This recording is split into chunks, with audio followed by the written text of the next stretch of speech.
Scenic woods, sandy beaches, a majestic freshwater lake in Long Island, New York, and a centuries-old ghost who drags young men to their graves every year. Welcome to Pixie and the Paranormal. I'm Pixie, and in this Summerween series episode, we are uncovering the legend of a Native American princess and her forbidden love.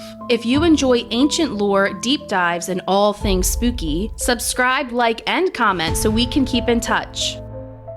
Welcome back, ghosties. I hope you're ready for this mysterious and deadly legend. This one may not be ancient like some of the other topics we've uncovered together, but it started in the 1600s, so for American history, it's a pretty old one. So let's get into it. As the legend goes, in the 1600s, a young Setauket Native American princess named Tuskawanta, or Tongawanda depending on the source, lived near Lake Ronkonkoma, which is in modern-day Long Island, New York. Stories vary, but one day Tuskawanta saw a European settler across the water, a handsome, blonde, and bearded woodcutter, and she fell madly in love with him. The settler's name was Hugh Birdsall, and he became equally enthralled with the young princess. The two would sneak out every night to the lake and send love messages to one another by writing on pieces of bark and floating them across the lake. This went on for years, until unfortunately for the star-crossed lovers, Tuskawanta's father, the chief of the Setauket tribe, discovered this affair and forbade his daughter from seeing the white European settler. This destroyed the young princess, and according to legend, she rode out onto the lake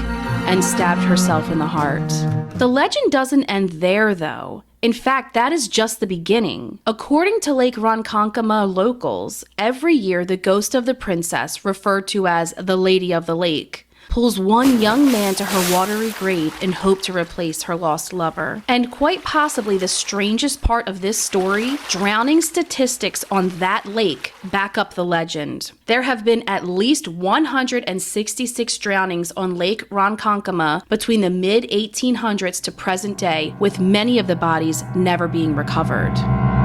Now, I don't know why data begins in the 1800s, yet Tuskawanta died in the 1600s, but I'm assuming it's due to a lack of record keeping. Anyway, the statistics we do have show that there has been, on average, more than one drowning every year at the lake, with only 3 victims being women. Stay tuned for my shadow message at what I think might be going on here, but first let's talk about the eyewitness accounts and research. One man who worked as a lifeguard at Lake Ronkonkoma for over 30 years is on record sharing that there were 30 drownings during his time of service, and they were all men. According to this longtime lifeguard, he witnessed females survive situations in the lake that were unexplainable. In other words, the females should have died, but did not. And then there's a story that another local shared. Her uncle took a lifeguarding position at the lake, but during his first week, he dove into the lake and resurfaced with a dead body clinging to him. He quit the next day. Can you blame him? Another man reported that as a teenager, he was a lifeguard at Lake Ronkonkoma and had his own brush with the Lady of the Lake. While on duty, he was kayaking around the lake when his canoe suddenly and unexpectedly turned over. The young lifeguard was unable to release himself from the canoe clip, but felt the water around him beginning to vibrate as he was yanked from the canoe and deeper into the water. He fought back against the tight grip he was under and was able to free himself and swim to the surface. However, only a few weeks later, while on duty again, he heard screaming from a crowd of boys. One boy had went under the water while playing and hadn't come back up. The lifeguards dove and searched for hours, but the boy's body was never recovered. Lake Ronkonkoma's drowning statistics are so compelling that dive crews have even investigated just how deep the lake is in hopes to dispel myths that the lake is actually bottomless. Not just a possible theory to explain all the unrecovered bodies, but also a Native American belief. A professional diver mapped the entire bottom of Lake Ronkonkoma and found that there is a bottom, albeit as deep as 70 feet or more in certain locations. Yet one marine biologist who went diving in the lake claims that she descended into a black hole, saw a bright blue light, and was embraced by long black hair for 30 seconds, and then was simply let go. One last piece to this eerie puzzle, there are no records proving Tuskawanta, the Native American princess, ever lived. Yet records show that her lover Hugh Birdsall was very real and even moved back to Europe at some point and married. There are still residents of Lake Ronkonkoma with the last name Birdsall. So what is really going on here? Is there actually a Native American curse on this lake? Is there the ghost of a princess dragging people to their eternal graves? Or is there a more logical explanation, like large man-eating fish or dangerous swimming conditions? Well, I like to consider myself a skeptical believer, meaning I don't blindly just believe every ghost story I hear. But I have to be honest with you, ghosties, this one has me puzzled, and I've been descending down into the rabbit hole since hearing about it. If the legend is simply a fun ghost story and nothing more, what about all the drownings in the lake? I've read that the visibility in the lake is very poor, and in certain parts the bottom is extremely deep. But that still doesn't convince me that there is nothing paranormal going on here. It just seems so eerie that over 166 people have drowned in that one lake.